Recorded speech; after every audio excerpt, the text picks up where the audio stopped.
So this bit about on all the time. A machine is on all the time, you know. That's the advantage of a robot, fully inspired. Right. And delivers with precision the required output, and you can turn it on a little for raising the output, and it does. So what does the human being bring to the table is the question, you know. Why not automate everything, you know? So, you know, the debate about machine versus Slowly man. all the state governments are seeing how to feed their citizenry. No need for employment. If the machines are doing all the job, the government feeds the people. I don't buy that argument that machines can replace. I mean, you know, it is too Why not? simplistic, yeah. No, it can. If the work is purely technological, very easily machines can replace human beings and they'll do a better job for sure. Because it's a repetitive process. A human being cannot repeat with the same efficiency, he will slowly go up and down depending on so many things. A machine can definitely do assembly jobs better than human beings, and I think most of the auto industry has moved that way, and almost everything is bound to move that way. Right now robotics is too expensive. As the cost of robotics comes down, you have surgeries are going in for robotics. So what more? You can't do anything more precise than a surgery upon a human body. So even that's getting robotized. So it's very much possible. Most of the factory jobs can be robotic. But managers still need to be human beings.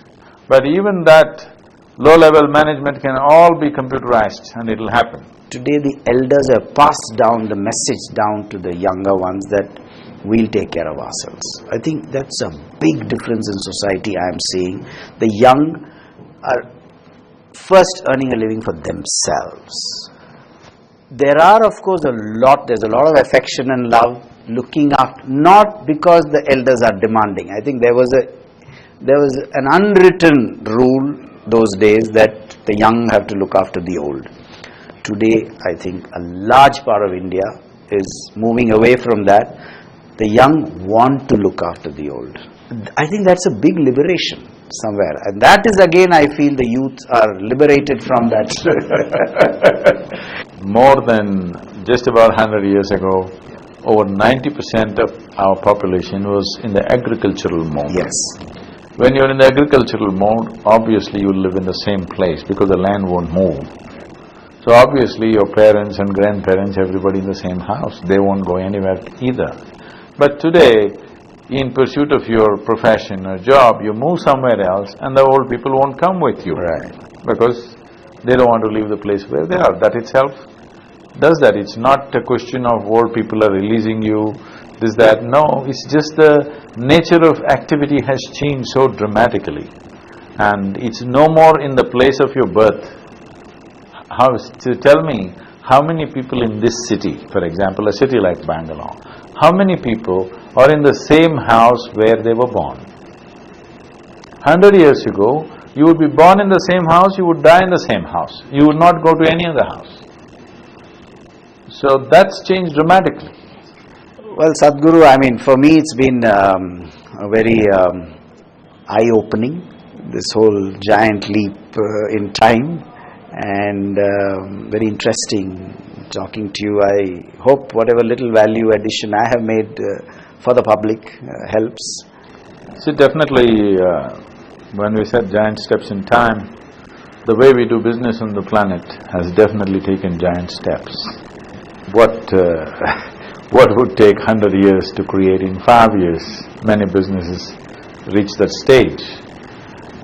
And this is mainly because many aspects of business have become non-physical in nature. When I say non-physical, time is only relevant because of physicality.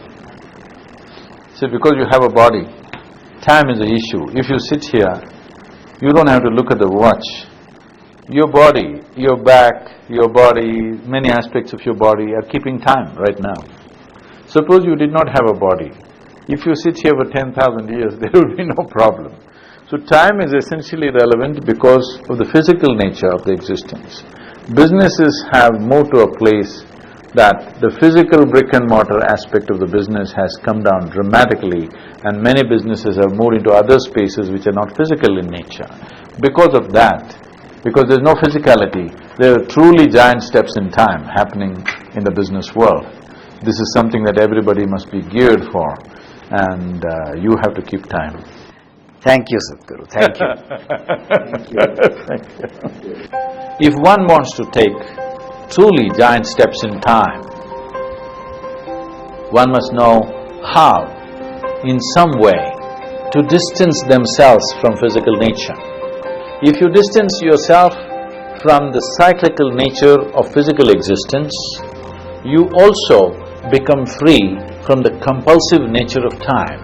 Otherwise, whatever we may do or we may not do, time is slipping away for all of us at the same pace.